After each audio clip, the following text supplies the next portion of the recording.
Among his peers they call him Justin, but his followers, however, address him as Justinus.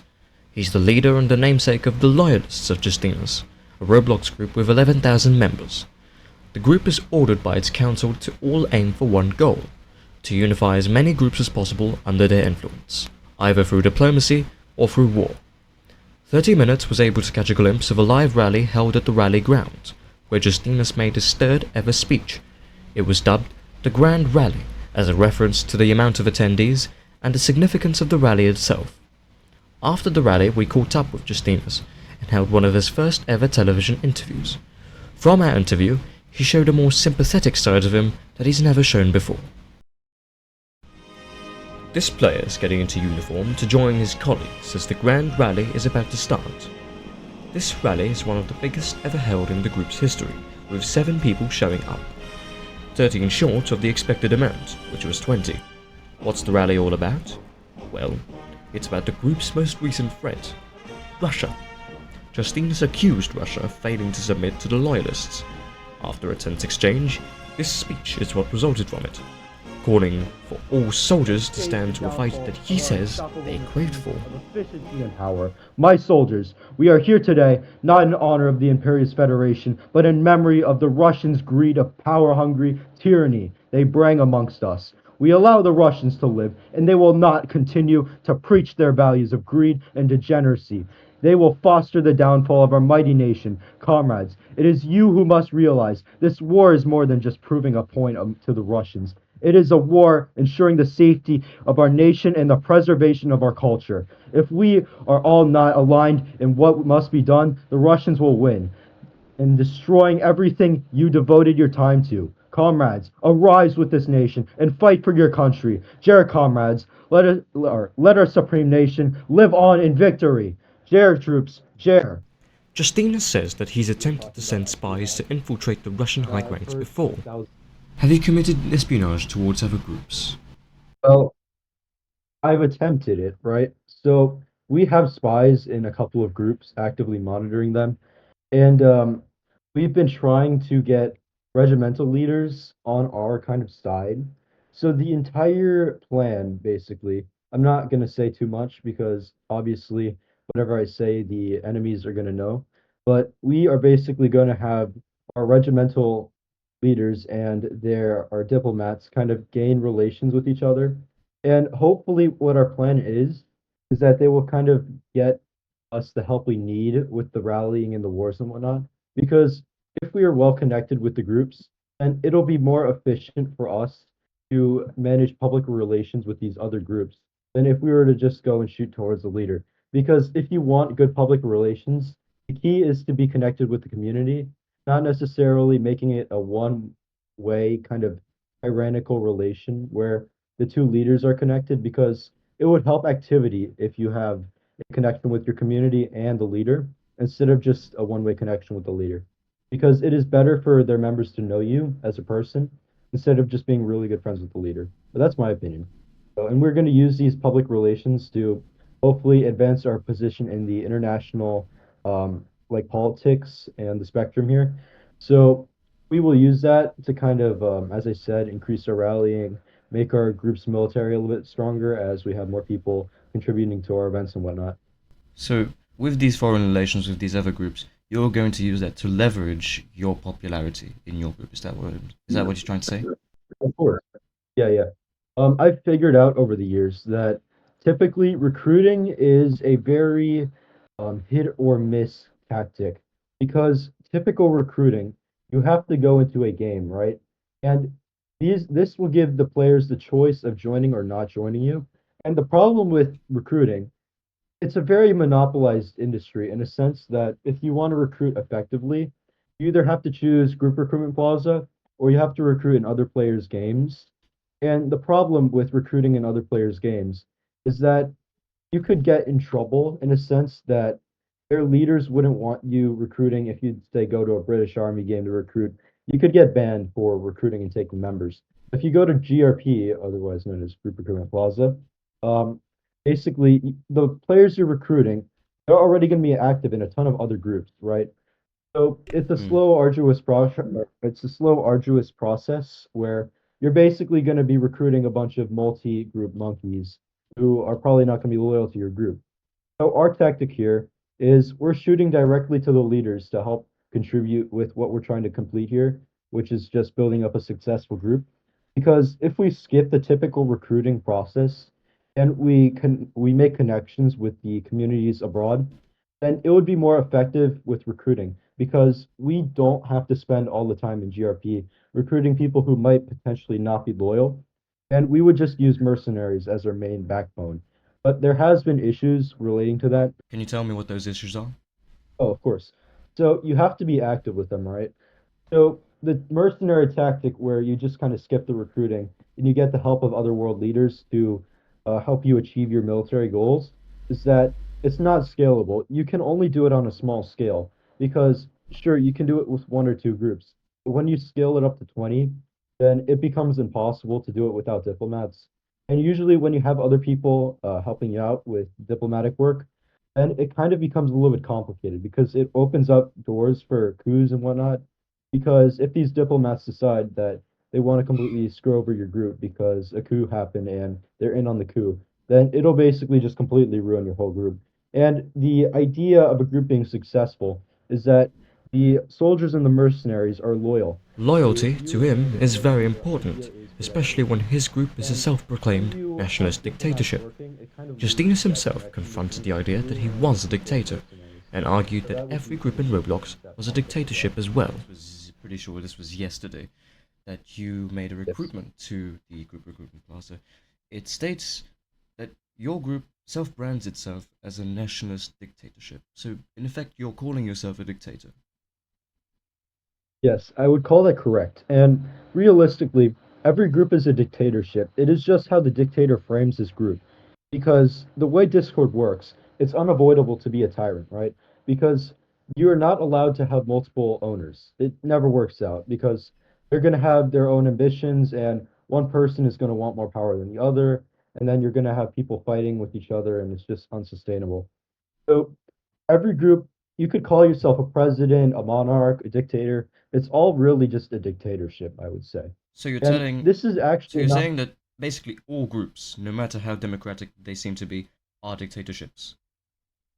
yes, because the leader can always just override it whenever he wants. And even if he might not, the option of still having the choice to override a decision is clearly a dictatorship, I would say. But some groups, in fact many groups, have a system of democracy. They have elections. Your group does not. So with these elections, right? Let's say you're running for a presidential role, and you gain the vote of all your candidate or all your supporters and whatnot. You're still at the mercy of the owner because if the owner doesn't like you and he finds out that you're a little bit too much of a threat in the sense that you could probably overthrow him if you keep your popularity a little too high, then he might just kick you out because I've seen that with other groups in the past where I became a strong presidential candidate and I garnished a little too much support and they got suspicious and they kicked me out. And this could be with anybody. It just wouldn't be only with me. It could be with your average person. It could be with a very popular person who has a lot of experience running groups. It doesn't really matter. And the thing is that with these dictatorships, right? Um, it's a little bit more efficient when there's a dictatorship because you basically have the power to set one goal and you don't really have to have people agree with it. And this really weeds out the groups that are irrelevant because if a group can't present itself in an efficient manner and get the people on board with the plan, then it's basically just natural selection. You're getting the groups who can't articulate their ideals out of the mix, and this leaves the successful groups. And eventually, they might turn a little bit more democratic because realistically, a dictatorship in the long-term sense would never work because you need people to help you. So you could call yourself a dictatorship, and you might be, but you're still going to have people helping you out with day-to-day tasks, because it's impossible to run a large group without the support of others. So, yeah. I then questioned Justinus on the inconsistencies regarding the amount of people that followed the group. The official Roblox group is listed to have 11,000 members, while the amount of people that actually joined the rallies range from about 5 people to 7. Justinus told me that his group had many instances of being botted by his enemies. He also added that the group had undergone many changes before. Most notably, the group used to be for the former Imperious Federation.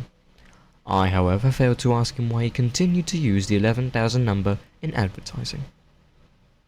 Now let me ask you this. Why would any self-respecting player want to join a group where they have to submit to you? Why? Well, so there are benefits to a dictatorship, right? Like what?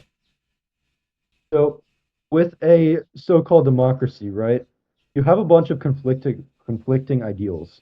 So you might have a candidate who wants to go to war, for example, or you might have another candidate who would focus on doing God knows what. And the reason a dictatorship is a little bit better than that is because a dictator, he can get people on board with a singular idea. And if people don't like it, they don't have to. I mean, they could just leave. You're not seriously suggesting, are you, that in a dictatorship anyone can leave freely? Well, I'm not a huge fan of the fact that dictators kind of oppress people. I'm not going to oppress somebody. If you don't like what I'm doing, you can go. But the thing is that everybody is in support, right? Because I've led multiple groups in the past, and this group is a collection of everybody, all the loyal support or all the loyal supporters and troops that I've had over the past, especially with the Imperious Federation. And I would say that even if you weren't a past soldier of mine, people share the common idea that they want to succeed in a conflict. And normally, when you have multiple people in charge, it makes it difficult to succeed in a common goal because people are divided by their own goals and greed. And when we have a singular person helping other people achieve a common goal that everybody wants to achieve, then I believe that this would be a good excuse for a dictatorship.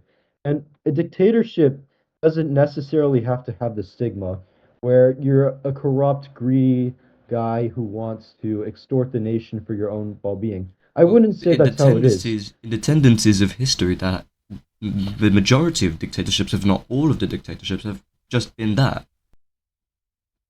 I would tend to disagree because some nations in the past, um, they're not very common because in our society, they want us to believe that a dictatorship is bad. And normally it is bad because it gives one person all the power they want.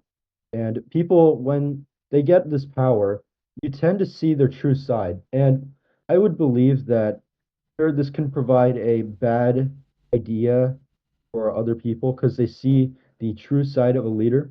But when a good person gets in power and they want to help their nation succeed, then I believe that a dictatorship would be beneficial in the short to medium term, as in the sense that they will help their nation succeed and they don't have the barriers. I'm not trying to, per se, abuse my power. I want people to realize that when they unite under one flag, they can achieve anything they want.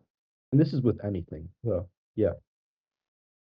Let's talk about Hmm. the various propaganda that has been released by your council, you and your council, on the internet. Yes. In your first rally, you released a video titled Grand Perfect First Parade. That was fabricated from a screenshot using ChatGPT Sora AI. In your most recent video at the rally grounds, you used Sora AI. Why do you rely on these platforms to essentially fabricate your propaganda? Oh, okay. So, the school I go to, right?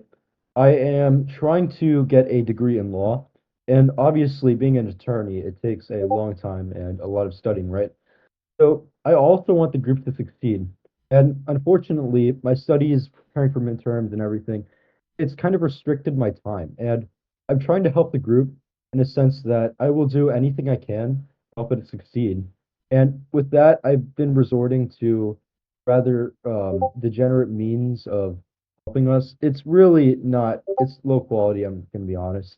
But I've been doing what I can, and that's really what counts because the AI is a result of my constricted schedule, resorting to me having to. It's not fabricated. It's obviously AI. If I wanted to hide it, I probably could. I mean, people would still notice, so there's no reason to hide it.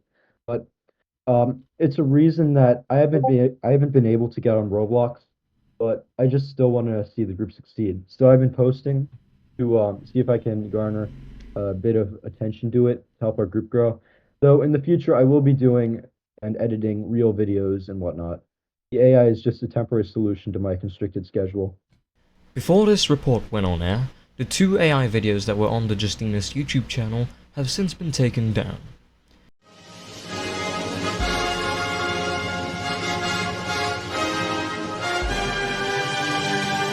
Loyalist comrades and soldiers, it is an honor to address all of you on this fine day. In Justinus' second speech, he made a serious threat to the well-being of those who were against him and his group. We asked him if he could identify those people. Is there anyone after you? And if so, can you name who? Yes. So we've been working with Russia for, I would say, maybe a month. And Um, we had it going pretty well, I would say. We were friends with a lot of staff members and whatnot, though we sort of made a mistake in the sense that we tried to expand a little too quickly, and we started reaching into other groups, such as I believe Sweden. I'm not sure though. And the Swedish staff, they didn't really like how we were trying to influence their geopolitics, right? So they have friends in Russia, and these friends basically, they're a little bit higher ranks than myself and my affiliates. So what they've done is they've banned me, and they've made threats to my affiliates, and this is absolutely unacceptable in my opinion because we have a right to do what we like, and I believe that if people don't agree, we can still take measures to ensure that our ideas are met with force if they do not want to comply. And this might be a little bit unethical, but I believe that if you do not take measures to ensure that your policies are ensured amongst other groups, then it will be a domino chain effect in the sense that other groups will follow and you might lose your standing. So So, you're yeah. admitting that now that what you're doing is effectively unethical. Well, it might be unethical in a sense that you're messing with their sovereignty, but a group's objective is to succeed, right? And if we have to mess with their sovereignty to make ourselves succeed, then I'm willing to walk as far as I need and I'm willing to do whatever measures possible to keep our group active. Because in the international scale, our group is more important than any other group. And I'm willing to protect that at all costs, even if it means destroying other nations, if it means espionage, because our ideas are better than theirs because there are plenty of groups in the Napoleonic genre, but there is only one group that is dedicated to the idea of we must unite in order to achieve a common goal. And they don't have that, which makes our group more important.